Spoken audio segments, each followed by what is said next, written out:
வேண்டாம் பவுனோட கையில் நான் வந்து சேரும் அந்த நாளும் வெகு தூரம் இல்லையோ. கவிஞனுக்கு கலையின் மீது காதல் வந்தது, அந்த கலையின் மீது கொண்ட காதல் உன்னை வென்றது.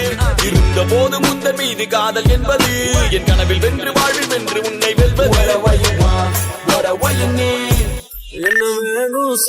மகனே பொன்மகனே முத்தாயவனே இன்னும் சூரியனும் சந்திரனும் முன்னாயவனே காலம் காத்து வச்ச ரக்ஷகனே சிம்ஹாரகனே எங்கள் கண்ணனை வந்தவனே. பயமே மாறிப்போ நீ அண்ணன் வந்தால் தும்பிட்டு நெல்ல இருட்டில் சிட்டி வாழும் ராஜாவுக்கு எல்லாரும் சொல்ல இவனை